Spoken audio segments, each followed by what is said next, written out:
Hello everyone, I welcome you all again in a new video. In this video, I am going to explain you about internal sliding. तो जैसे जैसे admission का जो process है वो wind up होने को आ रहा है, तो मैंने स्टार्टिंग से ही कहा था कि जब क्लोजिंग डेट नज़दीक आएंगी तो बैक टू बैक सारे प्रोसेस रीप और जो कॉलेजेस हैं वो बैक टू बैक सारे प्रोसेस को एक साथ बहुत जल्दी कंप्लीट करने के लिए कोशिश करेंगे और बहुत बैक टू बैक सारे स्टेप होते जाएंगे, जिसमें हमें सोचने समझने का बहुत ज़्यादा टाइम मिलेगा नहीं। तो इस टाइम पर अपवर्ड मूवमेंट सेकंड है, उसका भी रिज़ल्ट आ गया है। बाकी डायरेक्ट एडमिशन अप्लाई का भी पैरेलली काफ़ी कॉलेजेस ने ओपन कर दिए हैं फॉर्म।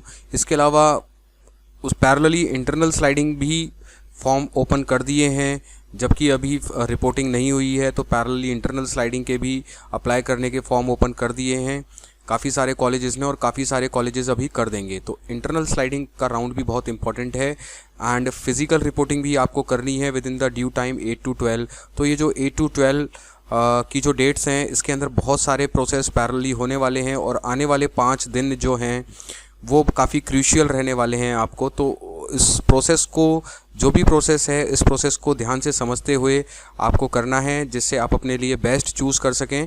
तो यहाँ पर मैं इंटरनल स्लाइडिंग के बारे में बताना चाह रहा हूँ। सो बेसिकली हो क्या रहा है कि स्टूडेंट को अपवर्ड मूवमेंट के बाद भी उनकी मनपसंद ब्रांच नहीं मिली या कॉलेज नहीं मिले। सो ऐसा हुआ है कि अपवर्ड मूवमेंट में जनरली आज से 2 साल पहले क्या होता था कि अपवर्ड मूवमेंट में स्टूडेंट्स को अपवर्ड मूवमेंट के अंदर ही उनके मनपसंद कॉलेज या ब्रांच मिल जाती थी, क्योंकि जो जनरली टॉप मेरिटोरियस स्टूडेंट्स होते हैं वो जनरली NITs या IIITs में उनको एडमिशन मिल जाता है। लेकिन अभी हो क्या रहा है कि जो टॉप रैंकर हैं वो अभी तक रीप के ऑप्शन को छोड़ नहीं रहे हैं, वो रीप का ऑप्शन भी लेकर चल रहे हैं, क्योंकि CSAP की जो काउंसलिंग है वो अभी पैरेलली चल रही है। तो उन्होंने अपनी सीट को यहाँ पर रीप के अंदर भी रिजर्व किया हुआ है और वो पैरेलली CSAP के अंदर भी पार्टिसिपेट कर रहे हैं। तो इस वजह से जब सीट ही वैकेंट नहीं करेंगे जो बच्चे हैं, जिन कॉलेजेस को जो थोड़ा कम रैंक करके बच्चे लेना चाह रहे हैं, जैसे MBM जो पॉपुलर कॉलेज है वहाँ लेना चाह रहे हैं, CTA उदयपुर लेना चाह रहे हैं, या फिर RTU लेना चाह रहे हैं, या फिर और किसी पॉपुलर कॉलेज में एडमिशन लेना चाह रहे हैं, बट वहाँ पर कैंडिडेट सीट ही वैकेंट नहीं कर रहे हैं। जो मेरिटोरियस स्टूडेंट हैं, जो अच्छे रैंकर स्टूडेंट हैं, वो सीट वैकेंट नहीं कर रहे हैं। तो जब ऊपर की लेयर से सीट वैकेंट नहीं होगी तो आपको ना तो पर्टिकुलर कॉलेज आपका मनपसंद मिल पाएगा, तो जो मनपसंद कॉलेज है वो तो आपके हाथ से निकल गया है ना, क्योंकि उन्होंने वैकेंट नहीं करी सीट। अब होगा क्या कि जब तक वो सीट वैकेंट करेंगे तो ये पूरा जो सेंट्रलाइज काउंसलिंग का जो रीप का जो प्रोसेस है वो ख़त्म हो जाएगा।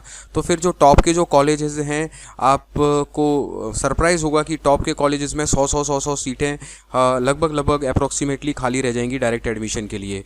तो नाना करते हुए भी 50-60 प्लस तो सीट्स आराम से खाली रह जाती हैं जो टॉप के पॉपुलर कॉलेजेस हैं, और वो फिर डायरेक्ट एडमिशन के द्वारा फिल की जाती हैं।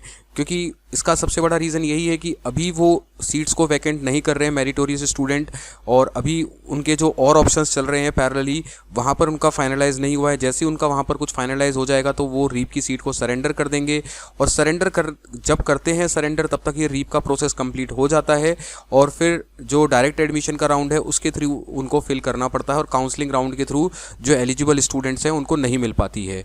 तो ये अपवर्ड मूवमेंट का तो पूरा रीप का जो प्रोसेस है, अपवर्ड मूवमेंट राउंड तो पूरा वेस्ट ही जा रहा है, क्योंकि इसकी जो डेट्स हैं वो काफ़ी ज़्यादा, मतलब इनमें बिल्कुल भी फ्लेक्सिबिलिटी नहीं रखी है रीप ने। ये एकदम फास्ट करा रहा है, और पैरेलली दूसरी जो काउंसलिंग्स हैं वो भी चल रही हैं।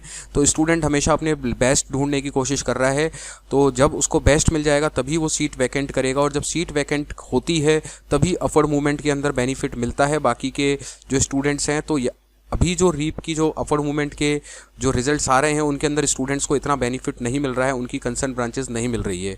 तो अब आपके पास एक ही चांस ये बचा हुआ है इंटरनल स्लाइडिंग का, क्योंकि डायरेक्ट एडमिशन में भी आप जाते हैं तो आपका उसके अंदर जाने पर भी आपको रिस्क है कि आपने जो फ़ीस डिपॉजिट कर रखी है उस फीस का रिफ़ंड होने में इशू आ सकते हैं, और आपके फ़िज़िकल रिपोर्टिंग में डॉक्यूमेंट जमा हो जाएंगे तो वो डॉक्यूमेंट भी आपको निकलवाने पड़ेंगे। सो अब आपके पास एक ही ऑप्शन ये बचता है इंटरनल स्लाइडिंग का, कि इंटरनल स्लाइडिंग के थ्रू जो आपको अभी कॉलेज मिला हुआ है उसके थ्रू अपनी जो ब्रांच है वो अपग्रेड करें, क्योंकि इंटरनल स्लाइडिंग के थ्रू भी जो अभी काफ़ी सीटें वैकेंट होंगी, अभी काफ़ी स्टूडेंट रिपोर्ट नहीं करेंगे, काफ़ी स्टूडेंट्स के डॉक्यूमेंट में कमी आएगी, तो काफ़ी स्टूडेंट्स काउंसलिंग प्रोसेस से या तो खुद से बाहर होंगे या फिर वो डॉक्यूमेंट्स की कमी की वजह से उन्होंने गलत फॉर्म फिल कर दिया था, या अदर डिफरेंट रीज़न से काफ़ी स्टूडेंट्स, क्योंकि अब फिज़िकल रिपोर्टिंग स्टार्ट हो रही है और फिज़िकल रिपोर्टिंग स्टार्ट के अंदर काफ़ी जो पॉपुलर कॉलेजेस हैं, जब वो डॉक्यूमेंट्स वेरीफाई करेंगे और सारी चीज़ें वेरीफाई करेंगे तो तब सीट वैकेंट होनी स्टार्ट होंगी, और जब सीट वैकेंट होती हैं तभी अपवर्ड मूवमेंट में बेनिफिट मिलता है या फिर इंटरनल स्लाइडिंग में बेनिफिट मिलता है। तो अब फिज़िकल रिपोर्टिंग के बाद आपका जो राउंड होता है इंटरनल स्लाइडिंग, तो सीट वैकेंट होने की जो सिचुएशन है, जो सबसे ज़्यादा सिचुएशन है, वो फिज़िकल राउंड के बाद सीट वैकेंट होने की जो सिचुएशन है वो जनरेट होने वाली है, और उसके जस्ट बाद ही आपका इंटरनल स्लाइडिंग का राउंड है। तो फॉर श्योर आपको इंटरनल स्लाइडिंग राउंड में बेनिफिट मिलने वाला है पूरी तरीके से। तो ऐसे स्टूडेंट्स हैं जिनको किसी पॉपुलर कॉलेज मिल तो गया है लेकिन उसके अंदर बहुत लोअर ब्रांचेस मिली है, जैसे फॉर एग्जांपल एमबीएम में बीसीटी ब्रांच मिली है या प्लानिंग ब्रांच मिली है, तो अब उनके पास एक गोल्डन चांस है कि वो अपनी ब्रांच को अपग्रेड कर सकते हैं। एक उनको कॉलेज भी वहाँ बेटर मिल गया है एमबीएम के नाम पर, और इंटरनल स्लाइडिंग के थ्रू वो अपनी कॉलेज की जो चॉइस है उसको बेटर कर सकते हैं, और पूरे चांसेस हैं कि उनको बेटर चॉइस वहाँ पर मिलने के लिए, देखने के लिए मिल सकती है। तो ये इंटरनल स्लाइडिंग वर्क कैसे करता है वो सब हम देख लेते हैं।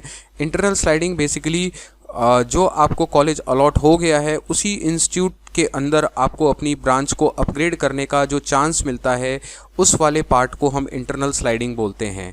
सो आफ्टर फिज़िकल रिपोर्टिंग जो कॉलेजेस हैं वो ब्रांच वाइज लिस्ट बना लेंगे, जैसे सीएसई की लिस्ट यहाँ पर बन गई, उसके बाद इलेक्ट्रिकल की लिस्ट बन गई, आईटी की लिस्ट बन गई, तो ब्रांच वाइज उनकी लिस्ट बन जाती है।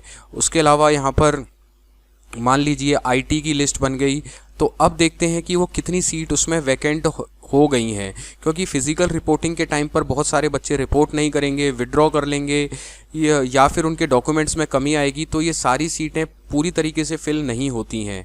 उसके अलावा टीएफडब्ल्यूएस की सीट्स होती हैं, वहाँ पर भी बच्चों ने रिपोर्ट नहीं किया होगा, तो वो सब भी इसके अंदर एडजस्ट करनी पड़ती हैं। टीएफडब्ल्यूएस की सीट, आउट ऑफ राजस्थान के बच्चों की सीट भी एडजस्ट करनी पड़ती हैं, उन्होंने एडजस्टमेंट।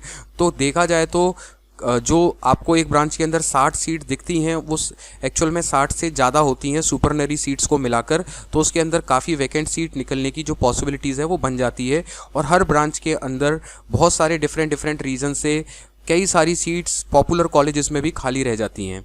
अब होगा क्या कि सीएस के अंदर जो वैकेंट सीट्स हैं या किसी दूसरी ब्रांच के हैं, तो इन्हीं बच्चों को जिन्होंने एडमिशन कंफर्म कर लिया है, कॉलेज के अंदर एडमिशन ले लिया है, मान लो एमबीएम के अंदर एडमिशन ले लिया है बच्चों ने डिफरेंट ब्रांचेस में, और अब एमबीएम ने इंटरनल स्लाइडिंग का जो प्रोसेस है वो ओपन कर दिया है, तो यहाँ पर रीप की जो डेडलाइन है उसके अकॉर्डिंग कॉलेजेस को 13/8/2026 तक इंटरनल स्लाइडिंग का प्रोसेस कर लेना है। और इंटरनल स्लाइडिंग के प्रोसेस के बाद भी जो कोर ब्रांचेस हैं, अब इंटरनल स्लाइडिंग में बच्चा क्या करता है, जो टेक ब्रांचेस हैं उनको चूज़ कर लेगा, और जनरली टेक ब्रांचेस की तरफ ज़्यादा रुझान है, तो अब इंटरनल स्लाइडिंग से जिनको अभी कोर ब्रांच मिल रखी है वो टेक ब्रांचेस को चूज़ यहाँ पर कर लेते हैं जनरली। अगर उनका कोई पर्टिकुलर ब्रांच में इंटरेस्ट नहीं है और वो मतलब टेक ब्रांचेस की तरफ ही जाना चाह रहे हैं और उनका पर्टिकुलर कोर ब्रांच में, तो जनरली वो टेक ब्रांचेस को यहाँ पर प्रेफर करते हैं। तो होगा क्या कि जो डायरेक्ट एडमिशन आता है, डायरेक्ट एडमिशन का राउंड है, उसमें जो कोर ब्रांचेस होती हैं वो कोर ब्रांचेस खाली रह जाती हैं, तो कोर ब्रांचेस के अंदर ही डायरेक्ट एडमिशन में ज़्यादा बेनिफिट मिलता है। और इंटरनल स्लाइडिंग में जो बेनिफिट मिलने वाला है वो टेक ब्रांचेस को लेने में बेनिफिट बच्चों को यहाँ पर मिलता है। तो 13/8/2026 तक ये पूरा जो प्रोसेस है इंटरनल स्लाइडिंग का ये पूरा कर लेना है। और अगर हम बात कर रहे हैं फॉर एग्जांपल एमबीएम की, तो यहाँ पर जो सीटें खाली हैं तो यहाँ पर फॉर्म ओपन होते हैं, काफ़ी जो कॉलेजेस हैं उन्होंने ओपन कर भी दी है इंटरनल स्लाइडिंग का, तो आपको कॉलेज वेबसाइट देख लेनी है जिसके अंदर सीटीए उदयपुर ने ओपन कर दिए हैं। 12 तारीख तक उसके फॉर्म भरने हैं ऑनलाइन या ऑफलाइन मोड पर, और उसका बारे में जो डिटेल्स है वेबसाइट पर दे रखी है। ऐसे एमबीएम की डिटेल वहाँ पर एमबीएम की वेबसाइट पर दे रखी है, तो आपको जो कंसर्न फॉर्म है इंटरनल स्लाइडिंग का वो फिल करना है। और उसके अंदर आप बहुत सारी चॉइसेस दे सकते हो कि सपोज़ अभी आपको इलेक्ट्रिकल ब्रांच अलॉट हुई है, लेकिन अब आप चाह रहे हो कि फ़र्स्ट मेरे को सीएसई मिल जाए, तो फर्स्ट प्रेफरेंस पे सीएसई रख लेना, सेकंड पे आईटी रख लेना। तो इसके अंदर भी आपको प्रेफरेंस ऑर्डर देना पड़ता है, तो फर्स्ट में आपने सीएस रख ली, सेकंड पर आईटी रख ली, थर्ड पर इलेक्ट्रिकल रख ली, फोर्थ पर आपने एआई रख ली। तो आप जितनी चाहे चॉइसेस देना चाहें उसके अंदर उस कॉलेज में अगर 8 ब्रांचेज़ हैं तो 8 ब्रांचेज़ की प्रायोरिटी 1 2 3 4 5 6 7 8 तक दे सकते हैं। और अभी आपको जो ब्रांच मिली है आपकी मेरिट के अकॉर्डिंग जो भी प्रायोरिटी सेट होगी वो आपको इंटरनल स्लाइडिंग के थ्रू मिल जाएगी, और पूरे चांसेस होते हैं कि आपका इंटरनल स्लाइडिंग में ब्रांच सफल होने के पूरे चांसेस होते हैं। तो एक बहुत बड़ा बेनिफिट है क्योंकि इंटरनल स्लाइडिंग के अंदर सीट वैकेंट होती हैं, और जहां सीट वैकेंट होगी वहां पर ही स्लाइडिंग करने से फ़ायदा होगा। और अपवर्ड मूवमेंट में भी तभी फ़ायदा होता अगर सीट वैकेंट होती, बट अपवर्ड मूवमेंट में बच्चा ने अपनी सीट्स को रिजर्व कर रखा है, एक तरीके से फ्रीज़ कर रखा है, वो अभी नहीं छोड़ रहे हैं सीट्स को, चाहे उनका पैसा भी लग रहा है, बट वो एक ऑप्शन लेकर अभी रीप की सीट को लेकर चल रहे हैं। उसके बाद जो इंटरेस्टेड एप्लीकेंट्स हैं में submit the internal sliding application form through online mode. ज़्यादातर कॉलेजेस हैं वो ऑनलाइन मोड पर इसको मांगते हैं, और इसका रीप की वेबसाइट से कोई लिंक है नहीं, आप पर्टिकुलर कॉलेज की वेबसाइट पर जाकर उसको देख सकते हैं। और जिस दिन आप फिजिकल रिपोर्टिंग करने जाएंगे उस दिन भी कॉन्सर्न कॉलेज से इंटरनल स्लाइडिंग के बारे में जानकारी ले सकते हैं। कैंडिडेट्स अलॉटेड TFWS सीट्स में also participate in internal sliding. तो ऐसे कैंडिडेट जिनको TFWS सीट मिली है वो भी इंटरनल स्लाइडिंग में पार्टिसिपेट करके अपनी सीट को चेंज करा सकते हैं। और TFWS के कैंडिडेट की जो सीट है वो 100% चेंज होती है। अब जैसे TFWS में किसी को MBM में इलेक्ट्रिकल ब्रांच मिली हुई थी या फिर इलेक्ट्रॉनिक्स मिली हुई थी, तो इनकी फॉर श्योर अगर ये चाहते हैं कि कंप्यूटर में कन्वर्ट हो जाए तो जिस भी कैंडिडेट को TFWS में सीट अलॉट हुई है उसकी फॉर श्योर 100% सीट यहाँ पर चेंज हो जाएगी। बट उसको एक ये ड्रॉबैक है कि जो TFWS में फ़ीस लग रही थी अब वो नहीं लगेगी, उसकी सीट कन्वर्ट हो जाएगी नॉन TFWS सीट में, जहाँ पर उसको जो भी फ़ीस एप्लीकेबल है वो देनी पड़ेगी। तो ये डिफरेंस हो जाता है कि TFWS सीट अगर आप छोड़ते हैं तो वो नॉन TFWS में कन्वर्ट हो जाएगी, बट अगर आप इंटरनल स्लाइडिंग में पार्टिसिपेट करना चाह रहे हैं तो कर सकते हैं और आपकी सीट डेफिनेटली चेंज होगी। अगर आप आपको लगता है कि आपको उस ब्रांच में जाना चाहिए और चेंज करना चाहिए तो वो ज़रूर हो जाती है, बहुत ईजिली हो जाती है। And please note that after the change in branch, अगर आपने चेंज कर लिया एक बार इंटरनल स्लाइडिंग के तो इसको रिवर्ट नहीं किया जा सकता। एक बार चेंज हो गई तो हो गई, फिर आप कोई भी एप्लीकेशन नहीं दे सकते उसको रिवर्ट करने के लिए। तो आप जब श्योर हों तभी इस पर जाएं। अब दूसरी बात है, ऐसे बहुत सारे लकी कैंडिडेट होने वाले हैं जिनको TFWS सीट अब मिलने वाली है। तो अभी जो राउंड्स थे वहाँ पर TFWS बहुत सारे बच्चों ने इस वजह से नहीं ली क्योंकि उनको उनकी मनपसंद ब्रांच नहीं मिल रही थी। अब होगा क्या, ज़्यादातर बच्चों ने TFWS की सीट छोड़ दी है, तो अब उनको TFWS ऐसे बहुत सारे किस्मत वाले बच्चे अब निकलने वाले हैं जिनको किस्मत से TFWS की सीट मिलने वाली है, जिसको बोलते हैं कि लॉटरी लगना। होगा क्या कि ये TFWS के जो बच्चे हैं ये भी ब्रांच चेंज करने के लिए अप्लाई करेंगे, इंटरनल स्लाइडिंग में अप्लाई करेंगे, और काफ़ी TFWS के बच्चों ने रिपोर्ट ही नहीं किया। तो ज़्यादातर जो TFWS की सीट्स हैं वो वैकेंट रह जाती है, ज़्यादातर TFWS की सीट वैकेंट रह जाती है।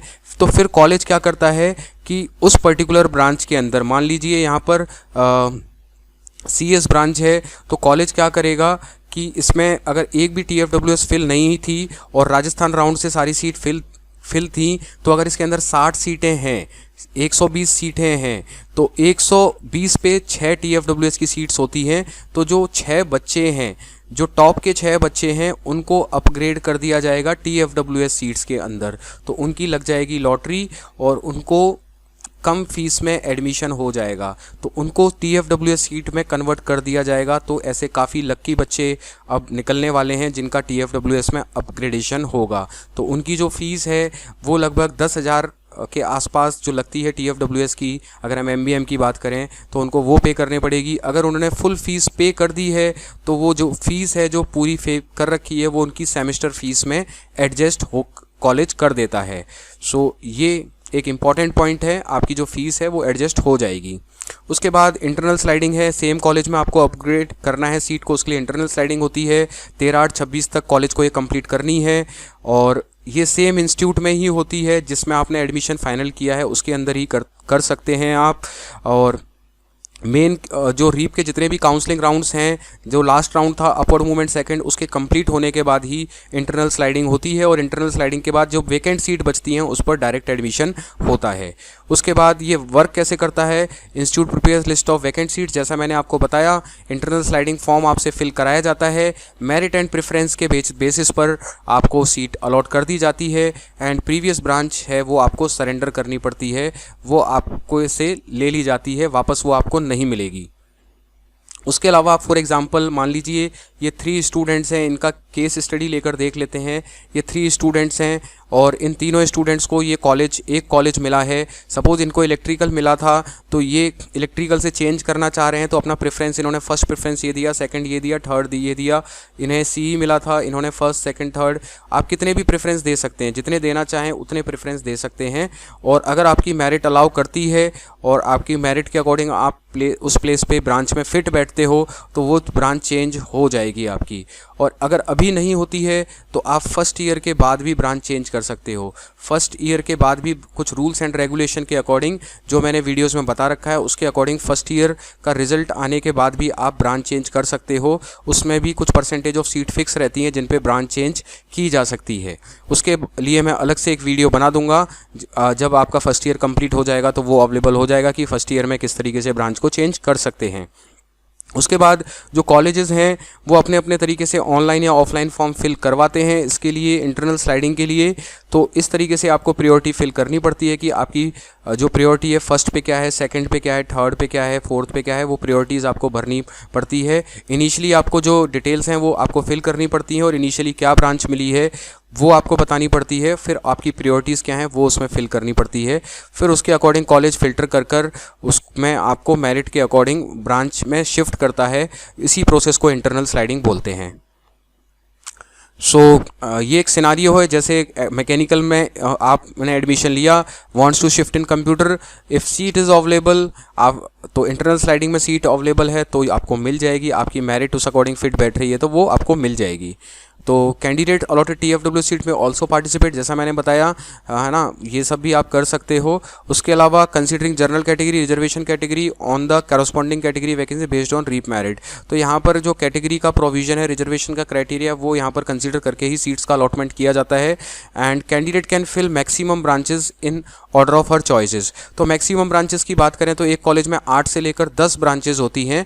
तो आप जितनी भी ब्रांचेज हैं सबको प्रेफरेंस में रख सकते हो। 1 नंबर पे ये, 2 नंबर पे ये, 3 पे ये, 4 पे ये, 5 पे ये, 6 पे ये। तो ये एकदम ये रिस्क फ्री प्रोसेस है। इंटरनल स्लाइडिंग में किसी भी तरह का कोई रिस्क नहीं होता है। तो इसके लिए आपको एक फॉर्म फिल करना पड़ता है जिसको बोलते हैं ऑप्शन कम कंसेंट फॉर्म। ये आपको प्रोवाइड कॉलेज द्वारा कर दिया जाएगा। जब आप फिजिकल रिपोर्टिंग करने जाएं तभी इस बारे में डिटेल ले सकते हैं, या फिर अभी वेबसाइट पर भी काफ़ी कॉलेजेस ने अपडेट कर दिया है इंटरनल स्लाइडिंग के रिगार्डिंग, तो वहाँ से भी आप इन्फॉर्मेशन कलेक्ट कर सकते हैं। आपको जो कॉलेज मिला है उसकी वेबसाइट पर जाकर आप कलेक्ट कर सकते हैं और फिजिकल रिपोर्टिंग के टाइम पर आप इनकी फुल गाइडलाइंस को। सो आई थिंक इस वीडियो में आपको इंटरनल स्लाइडिंग का पूरा प्रोसीजर पता चल गया होगा और आपको किस तरीके से प्रोसीड करना है आप कर सकते हैं। So this round is very very important. अगर आप अपनी ब्रांच को अपग्रेड करना चाह रहे हैं, ये भी एक लास्ट चांस है अपनी ब्रांच को अपग्रेड करने का। सो मिलते हैं नेक्स्ट वीडियो में। Till then, thank you, bye bye.